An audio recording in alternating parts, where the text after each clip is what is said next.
Good evening students. कल अपन ने पढ़ा था प्रॉपर्टीज ऑफ डिटर्मिनेंट्स।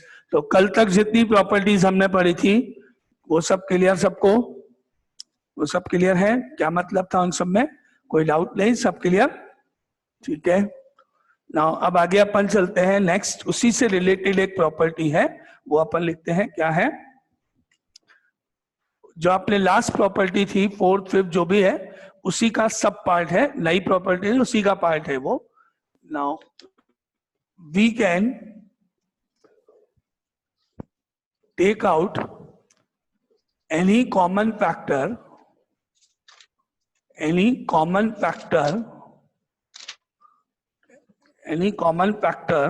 फ्रॉम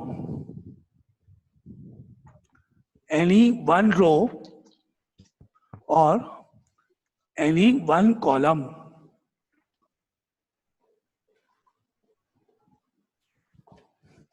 किसी भी लाइन में या किसी भी कॉलम में अगर कोई एलिमेंट कॉमन है, किसी भी डिटर्मिनेंट की किसी भी लाइन या कॉलम में अगर कोई एलिमेंट कॉमन है तो आप वो एलिमेंट कॉमन ले सकते हो।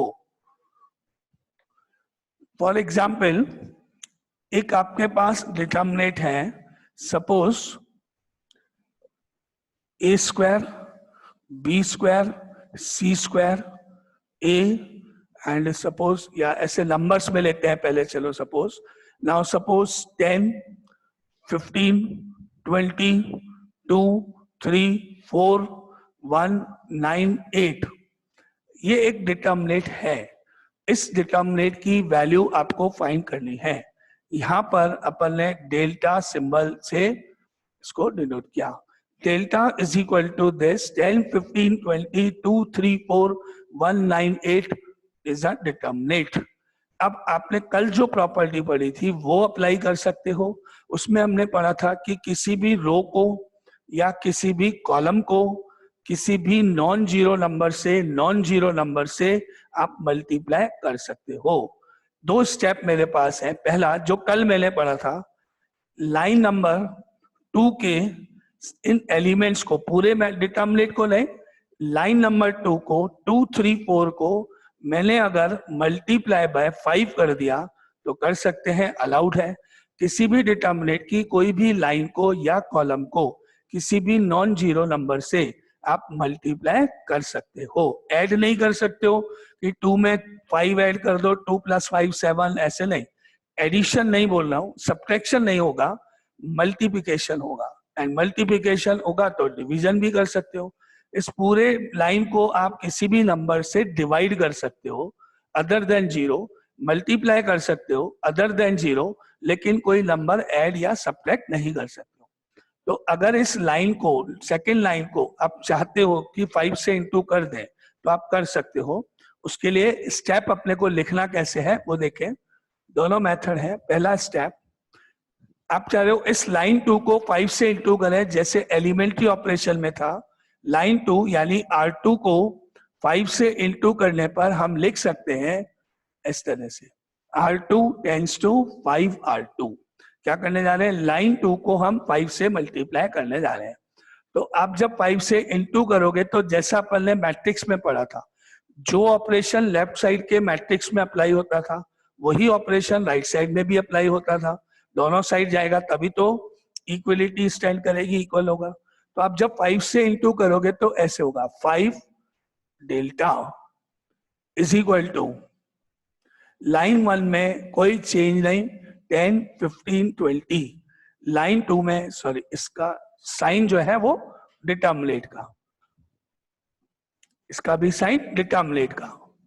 लाइन 1 में कोई चेंज नहीं, 10, 15, 20। लाइन 2 को 5 से इंटू करने पर 5 इंटू 2 10, 5 इंटू 3 15, 5 इंटू 4 20।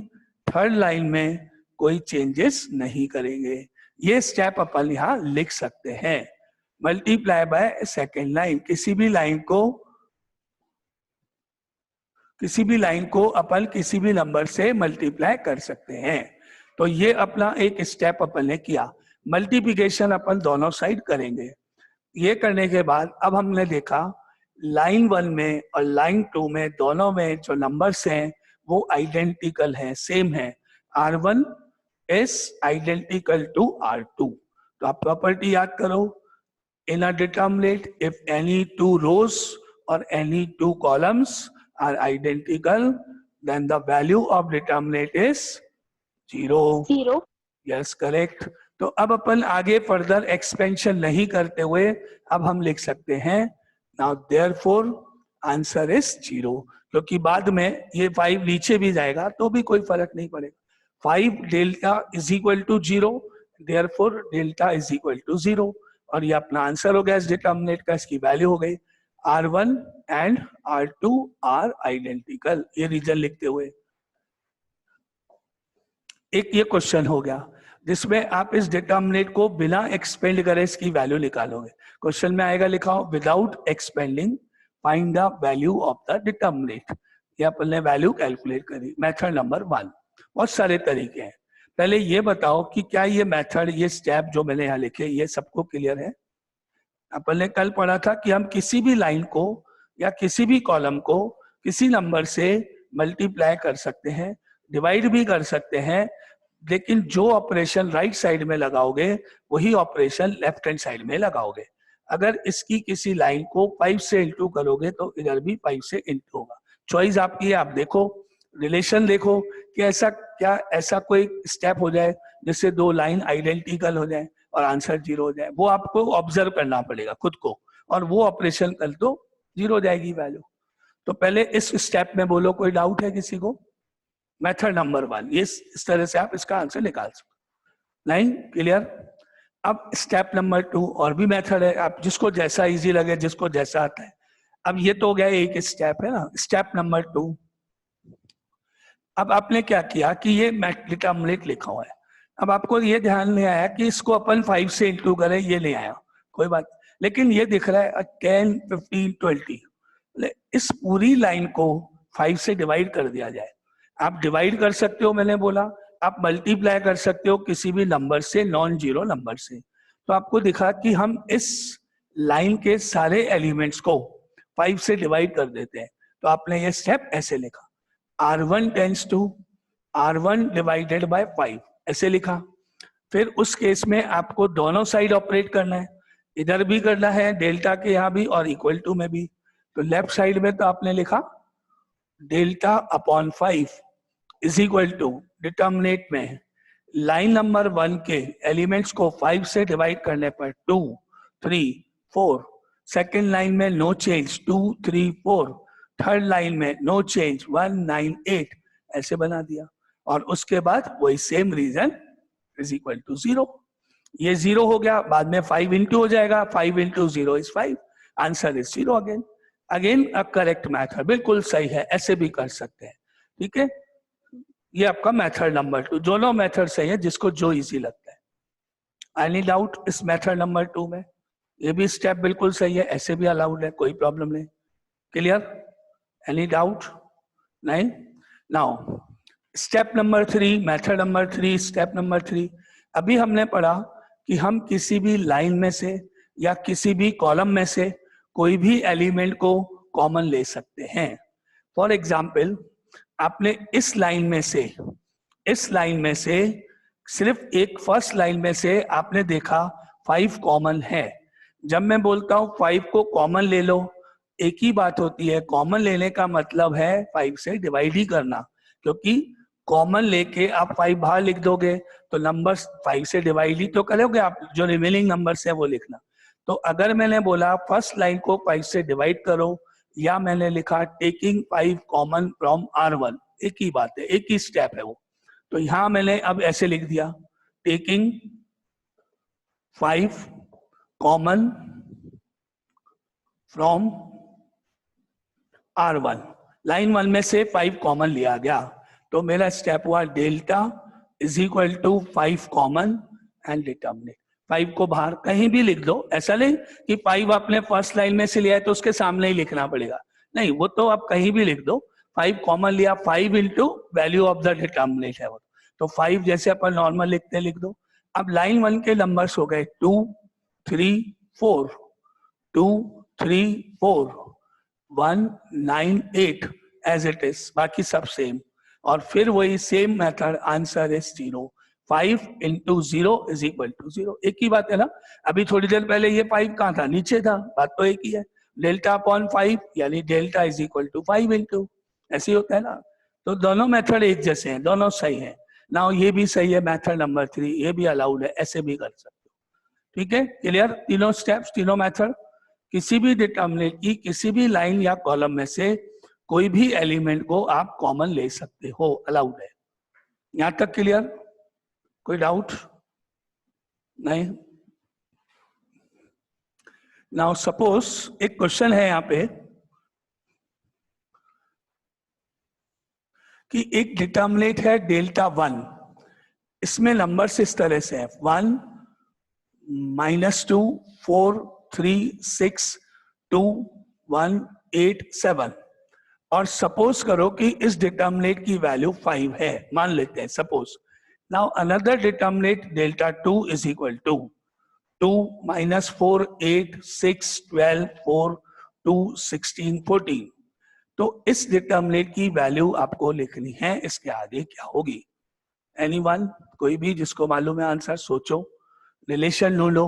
मान लो कि जो ऊपर डिटर्मिनेंट गिवन है उसकी वैल्यू 5 है और जो नीचे डिटर्मिनेंट सेकंड है उसकी वैल्यू आपको बतानी है। Sir 40 10 answer. Okay, answer is 40 10, answer is 40, answer is 10। दो आंसर सामने आए, और कोई? सर 20 20, और कोई? 10 सर 40 40। ओके, अब आंसर इसका क्या होगा? अगर मैंने आपको देखा, मैंने इसको एग्जाम्पल को आपके सामने जानबूझ के इस तरह से लिखा है कि हर एलिमेंट आपको 2 से मल्टीप्लाई होता हुआ नजर आएगा। तो अभी अपन क्या कर रहे हैं, देखो ध्यान से। अगर मैंने इस डिटर्मिनेंट के अंदर से 2 कॉमन ले लिया, तो अगर आपने लिखा कि इस सब में 2 कॉमन दिख रहा है, 2 तो बाहर, अब लाइन 1 में 1 -2 4 3 6 2 1 8 7 ऐसे बन गया 2 कॉमन लेने के बाद, और ये और वो दोनों सेम हो गए, तो 2 into 5 इज इक्वल टू 10 हो गया। ये मेथड कंप्लीटली रॉन्ग है, रॉन्ग आंसर, रॉन्ग मेथड, गलत। ये स्टेप नहीं कर सकते। डिटर्मिनेंट में कॉमन लेना या मल्टीप्लाई करना या डिवाइड करना रो वाइज या कॉलम वाइज ही होगा। पूरे डिटर्मिनेंट में से एक साथ कॉमन नहीं लोगे, अगर लेंगे तो कैसे वो अभी मैं बताऊंगा। लेकिन ये स्टेप करके 10 आंसर जिसने लिखा था वो रॉन्ग है। आप गलती अपनी देखो, मिस्टेक कहाँ है। ठीक है, जिसने 10 बताया था वो रॉन्ग है। रीजन क्योंकि उसने ये मेथड अप्लाई किया जो मैंने आपके सामने किया। 2 कॉमन लिया तो देखा सब सेम हो गया, इसलिए 2 into 5 10 हो गया, रॉन्ग आंसर। नाउ अब आपने क्या किया इस डिटर्मिनेंट में, ये तो रॉन्ग मेथड, ऐसे नहीं कर सकते। अब आपने क्या किया, taking 2 common from R1 R2 and R3। ठीक है, उस केस में आपने यहां पर बनाया delta 2 is equal to line 1 में से 2 common, 1 -2 4 then 3 then 6 then 2 then 1 8 7, और बाहर डिटर्मिनेंट के बाहर जो कॉमन लोगे, मैंने आपको बोला बाहर लिखना है आपको, तो आप यहाँ बाहर कोई फिगर लिखोगे जो भी आपने कॉमन लिया है। आपने कॉमन लिया R1 में से 2, R1 में से 2 कॉमन लिया तो यहाँ 2, फिर आपने कॉमन लिया R2 में से फिर 2, फिर एक बार 2, फिर आपने कॉमन लिया R3 में से 2, फिर एक और 2, यानी बाहर आपको 8 लिखना है। 2 into 2 4 into 2 8 मल्टीप्लाई में आएगा, ऐसे आएगा। Delta 2 is equal to 8 times of this determinant. 2 common लेंगे तो तीनों लाइंस में से लेंगे तो 3 बार, 3 टाइम्स, एक बार नहीं, ध्यान से सुनो, 3 टाइम्स आपको 2 लिखना है। 2 लाइंस में से 2 कॉमन लोगे तो 2 बार 2 लिखना है, जितना कॉमन उतने। एक बार में आप एक ही लाइन में से कॉमन लोगे, अगर आप तीनों में से 2 में से एक साथ ले रहे हो तो उतनी बार आपको लिखना है। मैंने 2 कितनी बार लिखा, 3 बार। क्यों? क्योंकि हर लाइन में से मैंने 2 कॉमन लिया है और मुझे मालूम है डिटर्मिनेंट में रो वाइज या कॉलम वाइज कॉमन लेते हैं। तो अब मैंने ये स्टेप किया और बोला इसके बाद 8 इंटू ऊपर वाला answer 5 and 40. Now 40 is the correct answer. इस क्वेश्चन का आंसर है 40, करेक्ट. अब बोलो कोई डाउट? क्लियर? जिसने 10 बोला था वो क्लियर, उसको 40 जिसने बोला था वो उसको भी क्लियर, कोई डाउट? सॉरी 20 जिसने बोला था अगर किसी ने, या और कोई किसी को डाउट? ये बात ध्यान रहेगी कि डिटर्मिनेंट में हम रो वाइज या कॉलम वाइज कॉमन लेंगे, किसी भी एक सिंगल लाइन में से या किसी भी एक सिंगल कॉलम में से, एक साथ पूरे डिटर्मिनेंट में से नहीं. Any doubt? 5 कैसे आया? मैंने 5 उसकी डिटर्मिनेंट की वैल्यू नहीं है. मैंने आपको बोला कि आप इस डिटर्मिनेंट की वैल्यू को 5 एज्यूम करो. मैं नहीं कह रहा कि 5 आ रहा है, मैं तो आपको सिर्फ ये समझाने के लिए कि आप जब किसी डिटर्मिनेंट में कॉमन लोगे तो कैसे लोगे, वो बताने का मैंने. ये इंपॉर्टेंट नहीं है कि इसकी वैल्यू क्या है, इसकी वैल्यू तो जो भी है आप सॉल्व कर लो, क्या प्रॉब्लम है. सॉल्व करने पर जो आएगा उस वैल्यू से इस डिटर्मिनेंट की वैल्यू कैसे निकाले, इसकी हेल्प से इस डिटर्मिनेंट की वैल्यू कैसे निकाले, वो समझा रहा हूँ. क्वेश्चन ये नहीं कि वो 5 आया कि नहीं आया, कि 5 आएगा कि क्या है, वो तो आपको आता है सॉल्व करना, वो आप सॉल्व कर लोगे. मेरा क्वेश्चन है इसको कैसे निकालूं, इसको उसकी हेल्प से कैसे निकालूं, वो क्वेश्चन है. एज्यूम करो कि वो 5 है वो वैल्यू. बोलो और कोई डाउट इस यहाँ तक? क्लियर? किसी भी डिटर्मिनेंट में रो वाइज या कॉलम वाइज आप कॉमन लोगे, या किसी भी डिटर्मिनेंट को आप रो वाइज या कॉलम वाइज मल्टीप्लाई करोगे. ठीक है, एक तो ये हुआ स्टेप आपका. आगे देखिए और इसके एप्लीकेशन में. नाउ सपोज आपने लिखा कि एक यहाँ डिटर्मिनेंट है, सपोज नंबर्स कुछ भी है 2, 3, 4, 1, 0, 8, 5, 3, 7. ये एक डिटर्मिनेंट यहाँ पर है. अब मैंने इसमें लिखा है R1 tends to 5R1, R2 tends to 3R2 and R3 tends to 2R3. Suppose मैंने ऐसे लिखा, तो अब आप कैसे लिखोगे इस डिटर्मिनेंट को? Delta is equal to line 1 के एलिमेंट्स को 5 से मल्टीप्लाई करने पर, 2 को 5 से इंटू करने पर 10, 3 को 5 से 15, 4 इंटू 5 20, लाइन 2 को 3 से इंटू करने पर 3, 0 24, एंड लाइन 3 को 5 इंटू 2 10, 3 इंटू 2 6, 7 इंटू 2 14. ये लिख दिया आपने, जो ऑपरेशन लिखा गया था वो आपने वहां लिख दिया है. ठीक है. नाउ अब आपके पास ये स्टेप लिखने में कोई मिस्टेक है या नहीं, क्या ये सही है? इनटू कर दिया, लिख दिया आपने. अब आगे जो भी क्वेश्चन होगा आगे करें. Any mistake? इसमें कुछ गलती है, कुछ स्टेप बाकी है, कुछ छूट गया? Yes sir.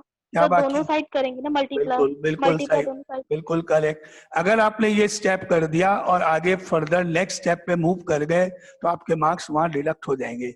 मैंने आपको बोला मल्टीप्लिकेशन करना अलाउड है रो वाइज, लेकिन अगर आप मल्टीप्लाई करोगे तो दोनों साइड होगा.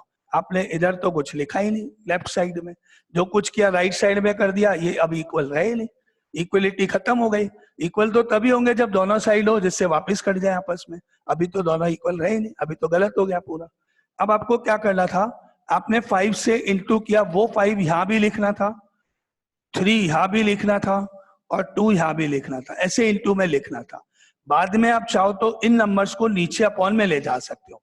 तो अब हम आगे क्या करेंगे क्वेश्चंस में, यहां पर जैसे ही मैंने बोला 5R1 1/5 बार, मैंने बोला 3R2 तुरंत 1/3 बार, 2R3 तुरंत 1/2 बार, ऐसे बाहर भी लिखे. मल्टीप्लाई अंदर तो डिवीजन बाहर लिख देंगे, क्योंकि एक ही बात है ना, ये 3 नंबर आप इधर इंटू करोगे रूल के अकॉर्डिंग, बाद में वो नीचे चले जाएंगे. तो अपना रूल होगा, आगे जब अपन क्वेश्चन करेंगे किसी लाइन को आप नंबर से मल्टीप्लाई करोगे तो उसका अपोजिट बाहर डिवाइड लिखोगे. किसी भी लाइन को अगर आप 3 से इंटू कर रहे हो तो बाहर 1/3 भी लिखोगे. एंड इसी तरह थर्ड लाइन. ये क्लियर? ये बताने के लिए कि ये बाहर लिखा हुआ दिखना चाहिए, उसलिए लिखा है एकदम. मल्टीप्लिकेशन का अपोजिट डिवीजन बाहर आएगा, डिवाइड करोगे तो बाहर मल्टीप्लाई उसका अपोजिट, क्योंकि मैं दोनों साइड करूंगा ये बात का है, तो बार बार इधर लिखूं फिर नीचे ले जाऊं, इससे बड़ा सीधा इधर ले आया मैं. बोलो कोई डाउट? ये वाला स्टेप क्लियर? ये आ गया आपको क्लियर? ओके. अब सपोज ऊपर एक डिटर्मिनेंट लिखा हुआ है और इसको मैंने ऐसे लिखा R1 tends to 2R1, R2 tends to 2R2, R3 tends to 3R3, ऐसे लिखा। तो मेरे को क्या लिखना पड़ेगा, delta is equal to, line 1 को मैंने 2 से इंटू करा, 4 6 8, 2 0 16, 10 6 14, ये लिख दिया। अब इसमें क्या मिस्टेक है, मुझे और क्या लिखना है, कौन बताएगा? 1/2, 1/2 और 1/3। यस यस यस, भार मुझे यहाँ पर 1/8 भार लिखना है। ध्यान रखना 1/2 नहीं लिखना, 1/8 लिखना है। फर्स्ट लाइन 2 से इंटू हुई, डिवाइड, सेकेंड 2 से इंटू हुई, तुरंत डिवाइड, इंटू हुआ, डिवाइड, जितनी बार मल्टीप्लाई उतनी बार डिवाइड। ऐसा नहीं कि 1/2 है, 1/8, जितनी बार जो लाइन मल्टीप्लाई होगी जिस नंबर से, उसका अपोजिट भार डिवाइड। बोलो कोई डाउट? सर 1/12 आना चाहिए ना? 1/12 कैसे? सर वो सर, बाकी सर 3R3 है ना? हाँ सॉरी, R3 तो 3 से इंटू किया ना? हाँ वो मैंने गलती, यहाँ 2 लिख दो, वो बताना था। करेक्ट, तुम्हारा क्वेश्चन सही। 1/8 भाग आ जाएगा। तीनों लाइन को मैंने एक ही नंबर से इंटू किया 2 से, तो आप ये मत सोचो कि केवल भार 1/2 आएगा, क्योंकि आपका फिर वहां से आगे चेक नहीं होगा, रॉन्ग। तीनों लाइन को एक ही नंबर से इंटू करा तो भी मुझे भार 1/8 लिखना है, 1/2 नहीं लिखना है, 1/8 लिखना है। बोलो कोई डाउट? ईशान कुछ है डाउट? सर जो अपन ने डिटर्मिनेंट के बाहर नंबर लिखा है, तो सिर्फ पूरा डिटर्मिनेंट डिवाइड कर सकते हैं क्या? नहीं, ये 1/8 अगर आपको अंदर ले जाना है, चलो अब ये वो भी एक्सप्लेन करते हैं। ये स्टेप क्लियर यहाँ पे? Okay, Yes, now sir. Okay, next एक और स्टेप देखते हैं। सपोज आपके पास एक डिटर्मिनेंट है, सपोज 2 एंड डिटर्मिनेंट ऑफ 5 4 3, 5 की जगह अपन 6 कर देते हैं, और यहाँ 10 2 0 8, यहाँ पे 14 16 और 18, ये अगर मेरे पास नंबर्स हैं, और यहाँ 2 की जगह 1/2 बाहर लिखा हुआ है। अब आप इस 1/2 को अंदर डिटर्मिनेंट के अंदर ले जाओगे तो कैसे लिखोगे? डेल्टा इज इक्वल टू, ये 1/2 अंदर सबसे मल्टीप्लाई हो रहा है या 2 से डिवाइड हो रहा है। आपने 1/2 को 6 से 3, 4 इंटू 1/2 2, 10 इंटू 1/2 5, 2 इंटू 1/2 1, 0 4 7 8 9, ये स्टेप किया। क्या ये स्टेप करेक्ट है? No no sir. Sir. No, wrong, ये स्टेप गलत है। डिटर्मिनेंट में ये नंबर भार जो है, ये आप अगर अंदर ले जाना चाहते हो ले जा सकते हो, लेकिन किसी भी एक लाइन, चॉइस है आपकी, किसी भी एक लाइन या किसी भी एक कॉलम के साथ अटैच करोगे। मतलब किसी भी एक लाइन को या किसी भी एक कॉलम को आप 2 से डिवाइड करोगे, सबको नहीं।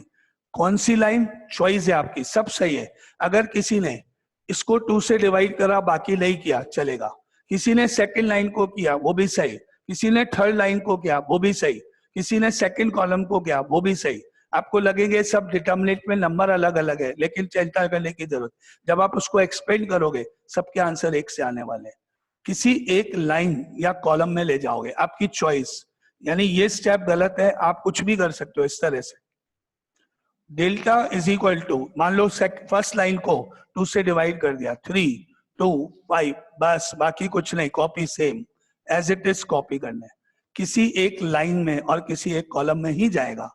जब आप सोचो, जब अपन कॉमन लाइन वाइज ले रहे हैं तो मल्टीप्लाई भी तो लाइन या कॉलम वाइज होगा, सबको कैसे कर सकते हैं? ठीक है ईशान, यस सर। ये डाउट क्लियर तुम्हारा जो था? Any Yes, doubt sir. अभी यहां तक किसी को नहीं? ओके,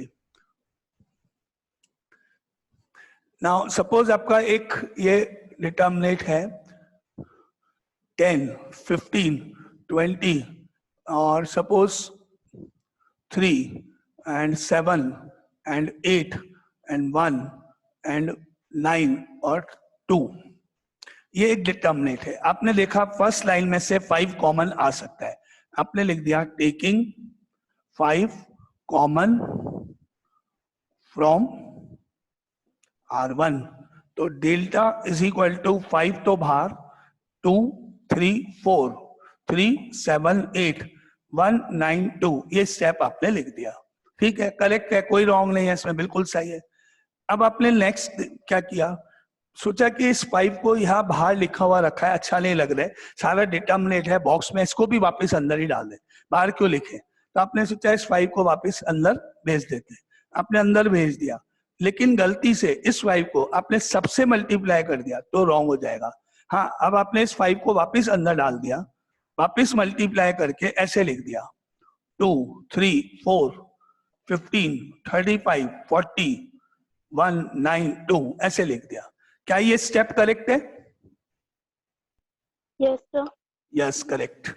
किसी लाइन में से तो कॉमन लिया, बाद में अगर अपन ने अंदर मल्टीप्लाई करना चाहा कर दिया, किसी और लाइन में कर दिया, कोई दिक्कत नहीं, कर सकते हो, आंसर में कोई चेंज नहीं हो। आप लगेगा कि ये तो पहले तो ऐसे नंबर थे, अब तो नंबर बिल्कुल चेंज हो रहे हैं, केवल थर्ड लाइन ही मैच कर रही है, फर्स्ट लाइन सेकंड लाइन तो कर ही नहीं रही है, तो आंसर सेम आएगा ही कैसे? करके देख लो, एक्सपेंड आ जाएगा कोई, यही तो प्रॉपर्टीज है, यही तो अपना रूल है कि अगर हम इसको एक्सपेंड करें, इसको और इसको, आंसर सेम आएगा, एक्सपेंशन में वैल्यू का कोई फर्क नहीं है। आप कॉमन ले होगे किसी लाइन से, लेकिन अंदर मल्टीप्लाई किसी और लाइन में कर दिया गलती से, कोई प्रॉब्लम नहीं, अलाउड है, सब चलेगा। कोई डाउट? सर ये इसमें कॉलम 3 में से भी जैसे कॉमन आ रहा है, हाँ ले लो, कोई दिक्कत नहीं है। अब जैसे आपने तो दोनों कॉमन ले सकते हैं, row बिल्कुल और ले column सकते, में से। बिल्कुल बिल्कुल ऐसे लिखो, टेकिंग 5 कॉमन फ्रॉम R1, ये ले लिया। अब आप लेना चाह रहे हो कि इसमें से भी कॉमन ले लो, किसमें से? कॉलम 3 में से, है ना? लेकिन यस सर, लेकिन इसी स्टेप में नहीं, नेक्स्ट एक बार में आप ये कर सकते हो, taking 5 common from R1, suppose यहाँ पे लिखा है 6, यहाँ लिखा है 14, यहाँ लिखा है 16, taking 5 common from R1, 2 common from R2, 2 common from R2, ये एक ही लाइन में, एक ही स्टेप में दोनों, तो delta is equal to 2 3 4 3 7 8 1 9 2, correct, ये स्टेप करेक्ट, कोई दिक्कत नहीं। लेकिन आपने यहाँ लिखा taking 5 common from R1 and 2 common from C3 या C1 या C2, वो रॉन्ग है, क्योंकि जब आप R1 में से कोई कॉमन लोगे तो नेचुरली कोई ना कोई कॉलम, आइदर कॉलम 1 और कॉलम 2 और कॉलम 3 तो अफेक्टेड होगा ना, चेंज होगा कि नहीं होगा? जिसमें से मैंने कॉमन लिया तो यहाँ 2 हो गया, ये चेंज हो गया, यहाँ 3 हो गया, ये कॉलम चेंज हो गया, यहाँ 4 हो गया, ये कॉलम चेंज हो गया। अब मैं अगर ये लिख देता ऐसे, टेकिंग 5 कॉमन फ्रॉम R1, अब मेरे को दिख रहा है इसमें से 2 common from R3, sorry C3, तो क्या लिखूं यहाँ पे? इसमें से तो 5 कॉमन, 2 3 4, इसको सेम 6 14 16 1 9 2, अब कॉलम 3 में से भी तो कॉमन लेना है मेरे को, तो ये तो गलत हो गया मेरा स्टेप, ये तो गलत हो गया। 4 का क्या करूं? 4 लिखोगी क्या आएगा? तो रो एक बार में रो या कॉलम मिक्स नहीं करना है, एक ही स्टेप में, अलग अलग स्टेप में जा सकते हो। आपने लिखा 5 कॉमन फ्रॉम R1, बस, तो आपके पास आया 5 तो बाहर, 2 3 4 6 14 16 1 9 2, ये हो गया। अब आप ले सकते हो, अब आप लिखो टेकिंग 2 कॉमन फ्रॉम C3, ये चलेगा। क्या याद रखोगे? एक ही स्टेप में या तो रो या कॉलम, लेकिन एक साथ एक ही स्टेप में रो और कॉलम दोनों नहीं चलेंगे। रो भी कर दिया उसी में और कॉलम भी कर दिया, गलत, क्योंकि नेचुरल बात है ना, रो को आप कुछ भी करोगे तो कॉलम तो अफेक्टेड हुआ ही ना अपने आप ही, तो इसीलिए जब मैं रो 1 में कुछ करूंगा तो रो 2 थोड़ी अफेक्ट हो रही है मेरी, 3rd भी नहीं हो रही है, वो तो सेम ही रहेगी, तो उस केस में आप नहीं कर सकते। क्लियर फिलहाल? Yes sir, thank you sir. Okay, और कोई डाउट बोलो? सर अपन मतलब नंबर को सर डायगोनली मल्टीप्लाई भी कर सकते हैं? नंबर्स को डायगनली नहीं, नंबर्स क्यों डायगनली मल्टीप्लाई होंगे? अगर मुझे इस डिटर्मिनेंट की वैल्यू आपको निकालने को बोले एक्सपेंड करो, तो आप क्या करते हो? एक्सपेंडिंग अलोंग R1 करते हो, 10 बाहर, और जो रूल है ऐसा थोड़ी करा कभी कि इसको इससे इंटू कर दे और डिटर्मिनेंट की वैल्यू हो गई, आंसर हो गया, ऐसे थोड़ी निकालते हैं एक्सपेंशन अपन कर अलोंग R1 अलोंग R2, जैसे नॉर्मल अपन ने अब तक किया वो करते हैं स्टेप। तो नंबर्स थोड़ी मल्टीप्लाई हो जाएंगे कि डायगोनल एलिमेंट्स मल्टीप्लाई कर दो और वो वैल्यू हो गई, नॉट अलाउड। ठीक है? Yes sir. Any doubt again अब तक? नहीं, ओके। नाउ सपोज इसी प्रॉपर्टी से रिलेटेड अपना एक क्वेश्चन यहाँ है। सपोज एक ए मैट्रिक्स लिखा हुआ है 1 3 5 7, ये एक मैट्रिक्स यहाँ पे लिखा हुआ है। मैंने आपको बोला 2a बताओ क्या होगा, ट्वाइस ऑफ a बताओ क्या होगा। तो बोलो कि फर्स्ट लाइन में क्या क्या एलिमेंट्स आएंगे। लाइन 2 1, 6 फर्स्ट लाइन में 2 and 6, लाइन 2, 5 10 7 and 14 लाइन 2 में 5 and 7, first no line sir में ये 10 and आएगा। 14 10 and 14 आएंगे सर। 10 and 14 आएगा ना। अच्छा 10 ठीक है, and 14। चलो छोड़ो अभी थोड़ी देर।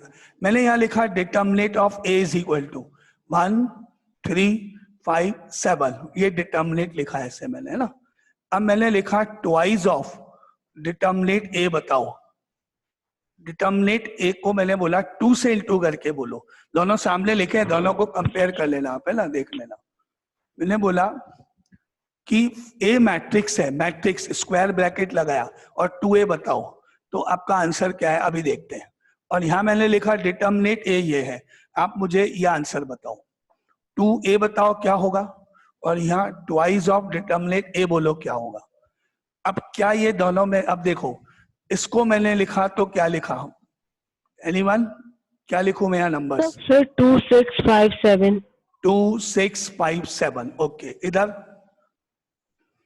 सर वहाँ पे तो वो डिवाइड में जाएगा 2 6 1 by 2 and 3 by 2 6 आगे 10 and 14 10 and 14 10 and 14, करेक्ट।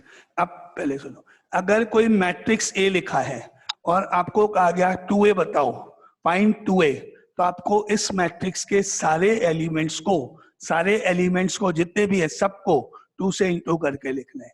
लेकिन अगर कोई डिटर्मिनेट दिया हुआ है और आपका क्वेश्चन है find twice of determinant of A, तो एक तो नॉर्मल जो तरीका है डिटर्मिनेट ए की वैल्यू एक्सपेंड कर लो और इंटू 2 कर दो, या अगर मैं इसको ऐसे लिखूं, फर्स्ट लाइन को 2 6 10 7 सॉरी 5 and 7, तो ये आंसर मेरा करेक्ट है। वेरीफाई करें, 1 into 7 is 7 minus 15 minus 8, तो इसका आंसर हुआ। और अगर मैं -8 को 2 से इंटू कर दूं तो आंसर होता है -16। और अगर मैं इसको सॉल्व करूं तो 2 into 7 14 minus 5 into 6 30, और आप आंसर चेक कर लो, -16 मिलेगा आपको। वेरीफाई, दोनों सेम है, दोनों सही है। किसी ने इसको एक्सपेंड करने के बाद 2 से इंटू करा, किसी ने इस 2 को किसी भी एक लाइन में इंटू करने के बाद एक्सपेंड किया, दोनों आंसर सेम आएंगे, चलेगा, करेक्ट है, दोनों मेथड सही है, नो डाउट, नो कोई भी। किसी ने ऐसे करा इसको 2 ऑफ डिटर्मिनेट ऑफ ए 1 3 10 14, इसको 2 से इंटू करके ऐसे लिख दिया, सॉल्व किया, 14 1 into 14 -30, चेक कर लो, -16 आंसर आ गया वापस, नो आंसर चेंज। तो डिटर्मिनेट और मैट्रिक्स में डिफरेंस है, ध्यान से। अगर मैंने बोला ट्वाइस ऑफ मैट्रिक्स ए और आपने किसी एक लाइन को इंटू कर दिया, सब गलत हो गया, पूरा चेक करना बंद। और मैंने बोला ट्वाइस ऑफ डिटर्मिनेट ऑफ ए, आपने सबसे इंटू कर दिया तो रॉन्ग। यानी किसी क्वेश्चन में इसलिए रॉन्ग हुआ कि आपने सबसे मल्टीप्लाई नहीं किया, और किसी क्वेश्चन में इसलिए गलत हुआ कि आपने सबसे मल्टीप्लाई कर दिया। ये करा तो भी गलत और ये नहीं किया तो भी गलत। ये आपको डिसाइड करना है कब क्या करना है ना। किसी केस में आपने सारे नंबर्स को 2 से इंटू कर दिया, पता पड़ा रॉन्ग। किसी क्वेश्चन में, नेक्स्ट क्वेश्चन में आपको ध्यान रहा कि सबसे नहीं करना है, आपने सबसे नहीं किया, किसी एक लाइन से कर दिया तो भी रॉन्ग। वो आपको डिसाइड करें। क्यों? मैट्रिक्स में सबसे होगा, डिटर्मिनेट में रो या कॉलम वाइज जाएगा। ये कीवर्ड है, ये चीज याद रख लो, डिटर्मिनेट है कि मैट्रिक्स है वो चीज। इसी तरह मल्टी कॉमन जो आएगा, कॉमन, वो मैट्रिक्स में तभी आएगा जब पूरे मैट्रिक्स में कॉमन होगा, और डिटर्मिनेट में जो कॉमन होगा वो आप रो वाइज या कॉलम वाइज लोगे। दोनों में डिफरेंस समझ लो, है ना। एक तो ये आपका एग्जाम्पल है। पहले तो बताओ कोई डाउट यहां तक एक बार?